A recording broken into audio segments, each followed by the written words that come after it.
And now the story of a revived TV show that got new episodes, and the one YouTuber who had no choice but to watch them all together. It's Arrested Development, Season 5. This is Andrew Fantasia. He is about to attempt to review Arrested Development Season 5, but he was struggling with the obvious question. How do you even begin to review such an overly complex and highly detailed comedy series? Andrew decided the only way to begin was by talking a little bit about Season 4. Hello everybody, I'm Andrew Fantasia, and yes, this is Arrested Development. Welcome to Thumb Together. As always, if you enjoy this video, please feel free to give it a thumbs up and give some love to that subscribe button as well. As of this recording, that subscribe button had been given love by exactly 100 people. Thanks, YouTube. Arrested Development is one of my all-time favorite television shows. It's one of those shows that needs to be seen to be believed. And personally, I think it's also one of the best written TV shows I have ever seen in my life. Now, the first 3 seasons were fantastic, and they were firing on all cylinders, and they were just this like smorgasbord of the funniest shit you will ever see in your life. Then it got canceled because it was on Fox. Fox is like the Grim Reaper for good shows. 7 years after its cancellation, we got a 4th season on Netflix, because by this point Netflix was a thing. But on Netflix we got the 4th season, and this is it on DVD right here. Now the 4th season is fascinating, and I want to talk about it for a little bit before we dive into Season 5, because you need to talk about the 4th season of Arrested Development. It's kind of, if there was a museum of television, there is. This needs to be like a big attraction in that museum. Arrested Development has always prided itself on having very sharp writing, lots of inside jokes, lots of big setup for even bigger payoff, but the setup is so subtle that you don't even realize it's set up until the payoff starts. And for those first 3 seasons on Fox, that was how it was. You would get to the end of an episode or the end of a season, and suddenly you'd realize, oh my god, that little comment that they made back at the beginning of the season is suddenly the payoff for this huge joke now, and it's all the funnier for it. Season 4 had to be done a little bit differently, because when they were filming Season 4, at this point it was 7 years later, and the cast had moved on to other things, and some of them had become quite big, like Michael Cera and Jason Bateman.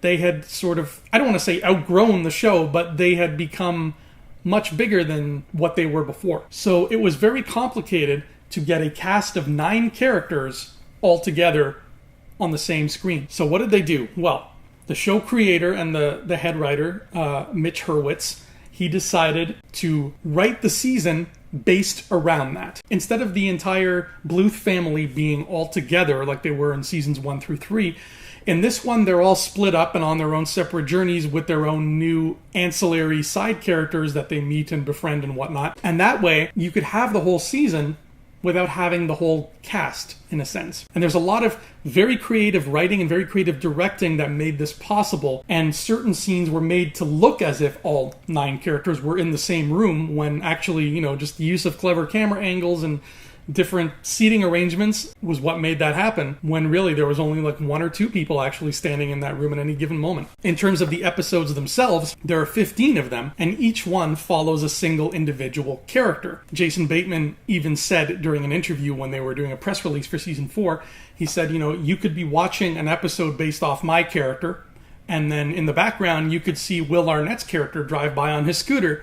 And if you want to know where he's going, you can pause my episode, go watch his character's episode, and find out what he's doing. It was this quasi-Rashomon kind of style of storytelling, and it was also a bit chronologically all over the place, because it told the story of what happened right after the end of Season 3, and then jumped ahead in time. So we got 2 different time periods as well as a bunch of different stories happening at once, and it was very, very difficult to follow. But I have to give credit where credit is due, because this is not an easy feat to pull off. And I think they did pull it off, but people were so shocked by the difference of it that it kind of undermined the Arrested Development experience. That's why Season 4 gets a really bad rap, I think. And lately, on Netflix to celebrate the upcoming release of Season 5, Mitch Hurwitz released an alternate cut called Season 4 Fateful Consequences. And he's been working on this cut for years, and what he did was he took those 15 episodes of Season 4, and instead of having each episode just about one character, he recut them all, spliced them together, switched them all around, and now there are 22 episodes in that season. Every character appears in almost every episode, so it feels a bit more like Seasons 1 through 3. However, it's still very complex, and there's a lot of moving parts, and you, the viewer, still have to keep track of the fact that, oh, okay, this is happening in this period of time, and then it's building towards this period of time, but we're not getting there via a straight line. We're getting there via kind of a zigzag line, and we have to keep track of that. It's not super spelled out for you. And I personally like that, but I understand how a lot of people wouldn't like that. What was kind of a bummer about Season 4 that I agree with was that, yeah, it was kind of sad to not see the whole cast together like they were back in the good old days. And so Season 5, which came out just a few days ago, sets out to try to rectify that problem. Does it succeed? I think kind of. And that's when Andrew finally got to the point about Season 5. See, with Season 5, we finally got the cast all together in a sense, but they're still picking up the pieces from Season 4, because here's the thing. Season 4 was 5 years ago. We had to wait 5 years between seasons. And Season 4 ended on a very huge cliffhanger. Pretty much almost every character had an individual cliffhanger that they ended up on, and we've had to wait 5 years to see the results of that. So it's not even like, Season 4 came out and we're like, okay, cool, you wrapped it up, that's great, and we can call it a day and you don't have to make any more if you don't want to.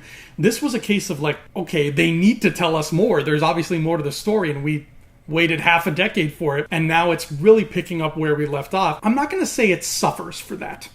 I'm not going to say Arrested Development Season 5 suffers for having to continue Season 4, because I like a lot of that story. But it does present a problem wherein you need to address a lot of the side stuff from Season 4 that a lot of people weren't huge fans of, like the whole Fantastic Four musical thing, or Marky Bark and his activism and all that stuff. There's a lot of stuff there to be addressed, and it still continues to play out over the course of this season. And I thought they would wrap it up kind of quickly, but no, it really continues forward. This almost feels like just still more of Season 4 in a sense, just with the Bluths finally coming together a bit more. And they do, which is great. Now, of course, the two biggest cliffhangers of Season 4 make up sort of the spine of Season 5. One of them being the apparent death and or disappearance of Lucille Ostero. That was never wrapped up. We still don't know what happened to her. And the other was our two heroes, for lack of a better term, Michael and George Michael, had this huge falling out where George Michael ended up punching his own father in the face. And that was the last shot of Season 4. And talk about ending it on an abrupt note and keeping us waiting for 5 damn years. But those are the pieces that we have to kind of pick up. And Season 5 does a good job with one of those pieces. It does a really good job with the Michael and George Michael relationship and what happens there. And again, there's a time jump. I'm not 100% clear how long the time jump is in Season 5 between the last shots of Season 4 to kind of where we pick up. I think it's explained at one point exactly how much time has passed. It is. I want to say 2 months. That's exactly right. The other big cliffhanger, the whole thing with Lucille Ostero, really takes its time to get going. By the end of these 8 episodes that we got, they barely ever touch on it. Only, little snippets here and there. And I thought this was going to be more of a sort of like a very elaborate game of Clue. I thought it was going to be a bigger sort of mystery, because a lot of characters, with the exception of George Michael, I guess, had a good reason to want to lash out at Lucille Ostero. So they set up this really cool kind of whodunit story, but Season 5 was not a whodunit story. It was still very similar in tone to Season 4, where everybody was kind of doing their own thing. Now remember, Season 5 is going to be 16 episodes, but we only got half of those. This review only covers the 8 that we got so far, and I don't even know when we're getting the next 8. I'm assuming maybe around Christmas time. I don't know yet if I love when Netflix does this. Some shows benefit from being binge watched, especially more complex ones, and Arrested Development is a very complex show. So to split it up like this, I don't know if I'm in love with the idea. I mean, granted, maybe they're still filming those other episodes, but if they're not, then I don't know why you wouldn't just put it all out now. I mean, I guess they're trying to create suspense, but we've waited 5 years. Can't we just have them all now? I don't know. Maybe I sound whiny when I say that. He does. It's not attractive. Now, the first 3 seasons of the show had a very clear-cut plot. The show was very specifically about something, which was the family is going under. There's a possibility that George Sr. might go to prison for the rest of his life, and maybe even other members of the family as well, and they had to clear their name and pull their company out of the mire. Season 4, because of the very haphazard way in which it was presented, had little snippets of plot for each character, but it was never revolving around something. It was never totally about something. It was just 9 little separate journeys that all sort of come together at the head during the Cinco de Cuatro scene that happens at the very, very beginning and the very, very end of Season 4. Again, chronologically all over the place. So Season 4 also suffered from having no real coherent overall plot. It was literally like watching 9 different shows that all took place in the same universe. Season 5 is now trying to have another overall plot. It's focusing on Lindsay running for Congress and her whole campaign platform. But because the actress Portia de Rossi, who plays Lindsay, is now retired, she's not in as many episodes as the rest of the cast. In fact, they had to green screen her in a lot of the time. With it revolving around her, I thought that the campaign would have a much more heavy presence on the show, but it doesn't. Again, it's happening, but then other little things are still happening as well, and a lot of those are still related to Season 4, because we still have to kind of clean up the leftovers of Season 4. So I'm hoping that the back half of this 5th season is going to be a much more focused affair. It's going to be way more reminiscent of the first 3 seasons. Every character is getting up in the morning and thinking, we have to do this, and they're all on that same page. Now, having said that, it is great to see this cast again after 5 long years, even though we don't get a whole lot of Lindsay or a whole lot of Buster. I mean, just seeing them together is a lot of fun, and they always play off each other so well, and their comic timing, everybody is just boom, boom, boom. It's fantastic. And the thing that Season 5 does, which I love, that was missing from Season 4, was it revisits locations from the original run of the show that we all, remember dearly. Michael visits the model home, and he's walking through it, and it's empty, nobody's there,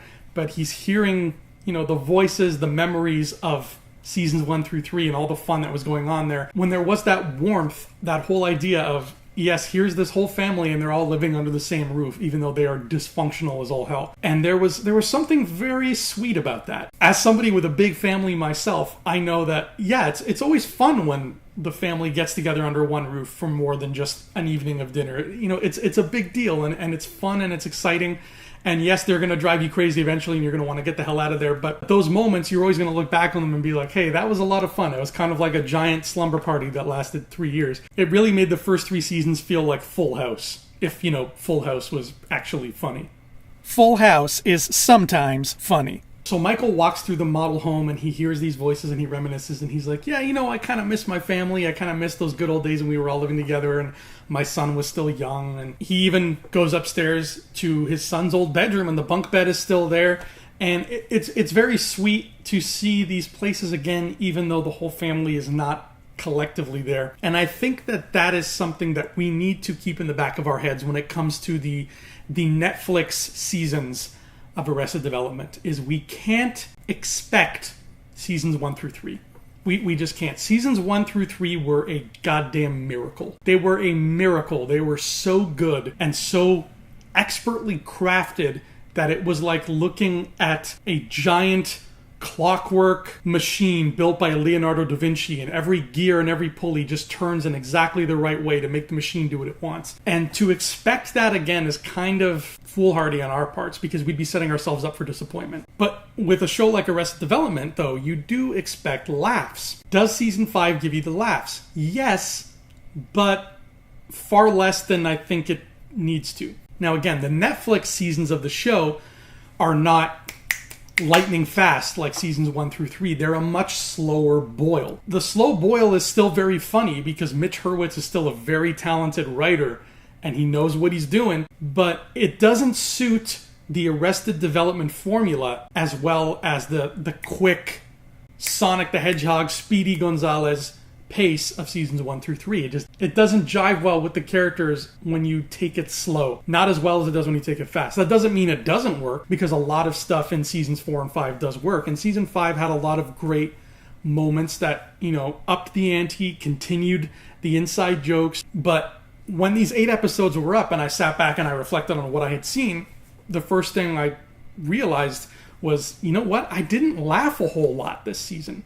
I still laughed. I still had a few, that was good, a few of those. But it wasn't, I wasn't keeled over with tears coming out of my eyes, holding my side because I'm laughing so hard like I was in seasons 1 through 3 and in some parts of season 4. Maybe the whole Netflix pacing, chopped up, separated formula is to blame for that. Maybe it's because the show is getting tired, and it is kind of getting tired. I mean, the cast is not getting any younger, but you need to prepare yourself for that, for the fact that this is not seasons 1 through 3. This is a totally separate thing with the same characters, and it's going to move slowly, and it's going to look different, and it's going to sound and feel different. It's like being best friends with somebody in high school, and you're like, oh man, that high school person was great. I haven't seen them since high school. I wonder what they're doing now. And then you see them now, and they're still the same person, and you guys have a good laugh with each other, and everything's great. But that person's probably married now. They probably don't want to go out drinking with you and, stay up till 4 a.m. sitting in a parking lot somewhere talking about life because they have a family now. And Arrested Development kind of feels like that now. It's like, hey, we had some good old days back in the day, but now I'm a little bit older and, I got other responsibilities. So we'll still have a good fun time, but I got to leave at 10 o'clock. So, let's wrap this up. I can't be out all night. That's kind of like how season 5 feels. It's still the same friend, and you're going to have a good time, but you're not going to have that good time anymore. Regardless of the fact, everybody in the cast still puts in a great performance. Everybody does a good job, and their characters are still true to who they were 13 years ago, which is not easy to do. One of my favorite characters on the show has always been Maybe, because in this deck of 9 insane cards, she has always been the wild card. Maybe spends all of seasons 1 through 3 doing her own thing. The family will be on whatever crazy misadventure that they happen to be on. They'll be fixated on trying to save the Bluth Company and getting George Sr. out of jail and this and that. Whereas Maybe will be completely off to the side doing something in the background. And they don't zoom in on her all too often, but for the moments when they do, whatever she's doing is always morally reprehensible, but at the same time absolutely hilarious because she's doing these terrible things with such an innocent vibe to her.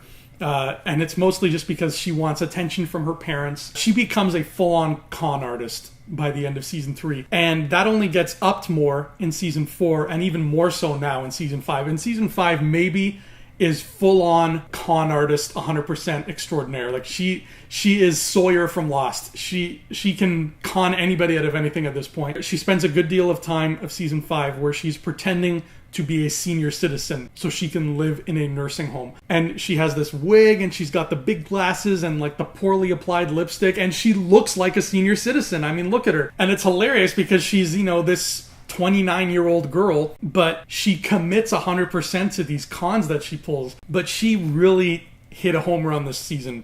She was so much fun to watch. Every time she's on screen, you never have a dull moment. Like you will always have fun when Maybe's around. And when the show starts to drag its feet a little bit, which the Netflix seasons tended to do with like Tobias and Buster, you can always count on Maybe to bring up the energy of the show. Now, at the end of these 8 episodes, we have wrapped up quite a few of the storylines from season 4, including the George Michael and Michael punch. That's been mostly wrapped up, though I think there's still more to happen there. Everything is sort of coming back to a head and becoming more focused. So I really, really hope that when we get the back half of season 5, it shines a very focused light on a single piece of plot, which I'm hoping is the death and or disappearance of Lucille Ostero. I mean, we've been waiting 5 years to see what happened to this woman. And I think that the whole whodunit, elaborate game of Clue suits Arrested Development so perfectly because of how ridiculous the characters are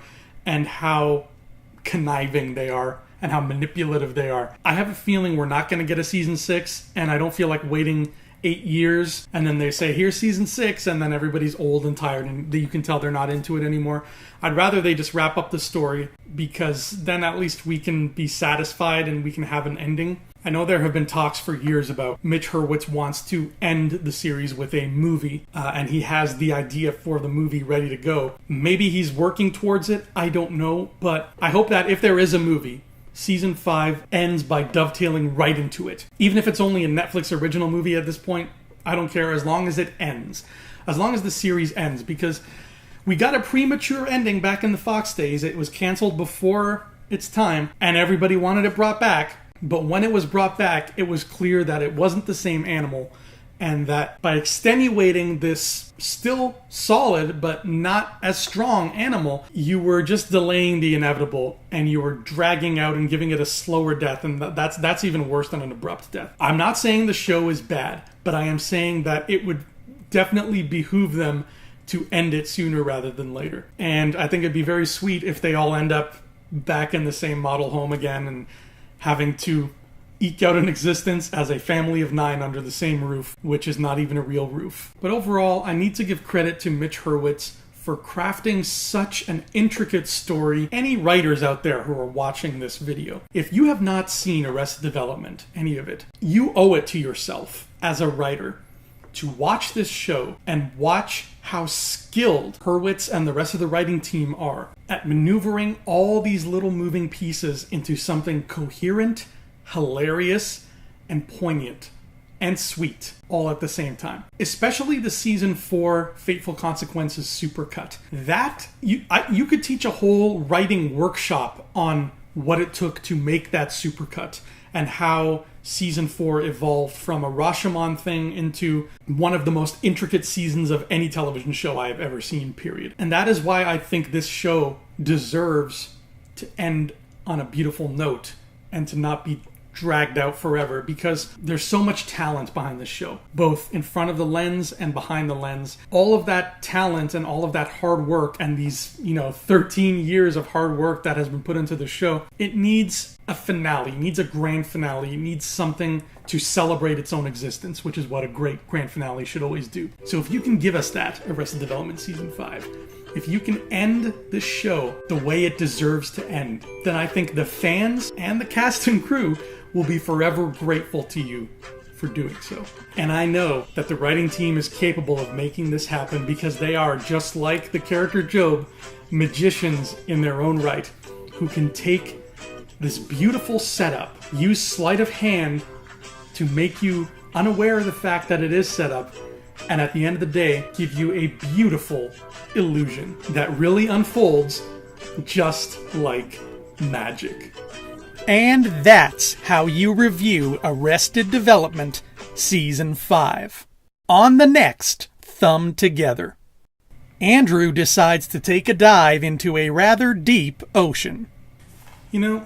These movies are a lot of fun, but I think what would make them better is if, instead of being about a bunch of random dudes, they were about a bunch of really beautiful women stealing things.